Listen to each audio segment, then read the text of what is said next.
Monsoon की छुट्टियां चल रही थी और एक बार मेरे पेरेंट्स किसी काम से बाहर गए हुए थे। मैं घर पर एकदम अकेली थी। मेरी कॉलोनी एक बड़े से पहाड़ के ऊपर थोड़ी सुनसान जगह में सिचुएटेड थी। वहां यूजली कोई आता जाता नहीं था। मैं ऐसे ही लेट कर टीवी देख रही थी जब किसी ने डोरबेल बजाई। मैंने कोई जवाब नहीं दिया क्योंकि नॉर्मली उस समय कोई घर पर नहीं आता जाता और अगर मेरी फैमिली होती तो खुद ही दरवाजा खोलकर अंदर आ जाती। दूसरी बार भी घंटी बजी लेकिन मैंने ध्यान नहीं दिया। पर तीसरी बार जब वापस मुझे डोरबेल सुनाई दी तो मुझे थोड़ा शक हुआ। मेरे घर की एंट्रेंस पर एक बड़ा सा वुडन डोर है और चारों तरफ दीवारें हैं, तो बेसिकली बाहर देखने का कोई भी जरिया नहीं है अनलेस पियानो रूम से जाके ना देखा जाए तो। इसका मतलब बाहर से भी कोई पता नहीं कर सकता कि हम अंदर हैं या नहीं, जब तक हम बहुत जोरों से शोर ना मचा रहे हो। जब तीसरी बेल बजी तो मैं दरवाजे के पीछे जाकर खड़ी हो गई। कोई भी नॉर्मल इंसान 3 बार घंटी बजाने के बाद चला जाता है, लेकिन वो जो भी था उसने जोरों से दरवाजा पीटना शुरू कर दिया, जिससे मैं बहुत ज्यादा डर गई। तभी मुझे एक आदमी की भारी आवाज सुनाई दी। मैं जानता हूं तुम अंदर हो, चलो चलो बाहर आओ। उसकी आवाज सुनकर मेरा दिल घबराहट के मारे दहल उठा। मैं यही सोचे जा रही थी कि उस आदमी को कैसे पता चला कि मैं अंदर हूं।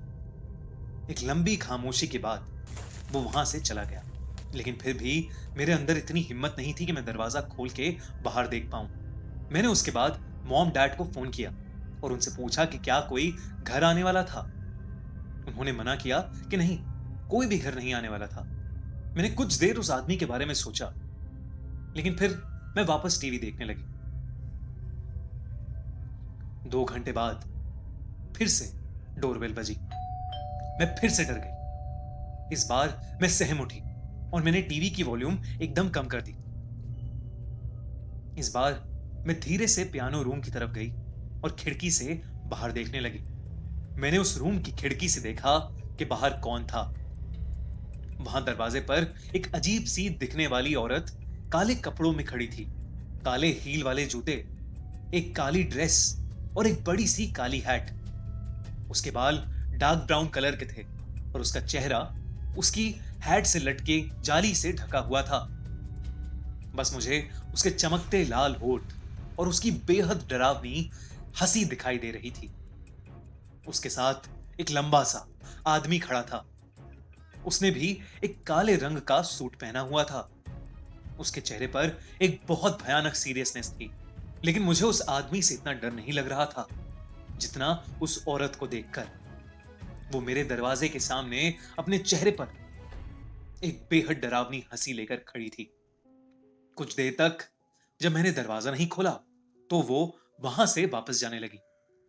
वो आदमी भी उसके पीछे पीछे चला गया। उस रात मैं सो ही नहीं पाई।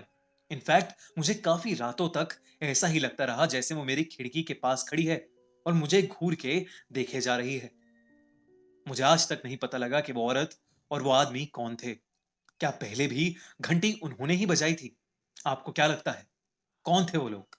कमेंट्स में जरूर लिखिए।